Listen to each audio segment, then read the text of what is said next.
This is பூவி. Welcome. நான் உங்களுக்கு கண்டென்ஸ் மில்க் ரெசிபி வீட்லேயே நம்ம எப்படி பண்ணுறதுன்னு நான் உங்களுக்கு செஞ்சு காட்டுறேன். பாருங்கள், 100 ml மில்க் எடுத்திருக்கேன். ஃபஸ்ட்டு டைம் பண்ணுறப்ப குறைவான மில்க்குள்ளேயே நீங்கள் ட்ரை பண்ணுங்கள். Okay, 100 ml milk. ஓகே, இந்த கண்டென்ஸ் மில்க் இப்போ நம்ம பண்ணுற அளவு வந்துட்டு ஒரு பாயசம் இல்லை ஒரு ஸ்வீட் ரெசிபி எதாவது பண்ணுறதுக்கு யூஸ்ஃபுல்லாக இருக்கும்.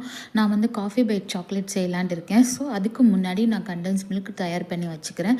இல்லை நீங்கள் மில்க் மேட் வாங்கிக்கிறதுனால வாங்கிக்கலாம். பட் நம்ம வீட்லேயே பக்குவமாக பண்ணி வச்சுக்கிட்டா ரொம்ப நல்லது. ஸோ 100 ml மில்க் நல்லா காய்ச்சினதுக்கப்புறமா அதில் ஒரு 2 ஸ்பூன்ஸ் அளவுக்கு சுகர் போட்டுக்கிட்டேங்க. நான் தண்ணி ஊற்றாத பால், நல்லா ஞாபகம் வச்சுக்கோங்க. சுத்தமாக தண்ணி ஊற்றக்கூடாது.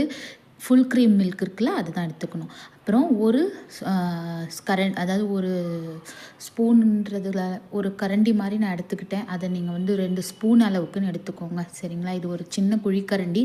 ஸோ ஒரு 2 ஸ்பூன் அளவுக்கு மில்க் பவுடர் போட்டுக்கோங்க. போட்டுட்டு நம்ம கிண்டிகிட்டே இருக்கணுங்க, கை விடாமல் கிண்டிகிட்டே இருக்கணும், இல்லைன்னா அடி பிடிச்சிரும். ஸோ நம்ம எந்த அளவுக்கு பால் பாத்திரத்தில் பண்ணிங்கன்னா பெஸ்ட்டு. அது இல்லைன்னா ஒரு சாஸ் பேன், இல்லைன்னா அப்படி இல்லைன்னா எந்த கடாய் உங்களுக்கு பேன் இன்னும் ரொம்ப நல்லாயிருக்கும். அதில் நீங்கள் இந்த மாதிரி கலரிக்கிட்டே இருக்கணும், அடி பிடிச்சிடக்கூடாது. கலர உங்களுக்கு அந்த திக்கன் கன்சிஸ்டன்சி வரும்.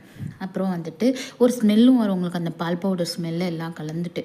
இப்போது ஒரு 12 to 15 மினிட்ஸ் நான் கலர்ந்துருக்கேன். அதுக்கப்புறம் பார்த்தீங்கன்னா இந்த மாதிரி க்ரீமி டெக்ஸ்சரில் வரும். இது வந்து கண்டென்ஸ் மில்க்.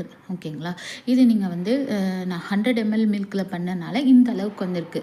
1/2 லிட்டர் மில்கில் நீங்கள் பண்ணிக்கிட்டிங்கன்னா ஒரு சின்ன ஜாம் பாட்டில் அளவுக்கு வரும். ஓகேங்களா, அதை நீங்கள் ஸ்டோர் பண்ணி ஃப்ரிட்ஜில் வச்சுக்கிட்டிங்கன்னா எப்போ வேணாலும் நீங்கள் வந்து ஸ்வீட் ரெசிபீஸ், பாயசம், கேக் ரெசிபீஸ், ஐஸ்கிரீம், எதுக்கு வேணாலும் நீங்கள் இதை யூஸ் பண்ணிக்கலாம். ரொம்ப டேஸ்ட்டாக இருந்து நான் டேஸ்ட் பண்ணி பார்த்தேங்க.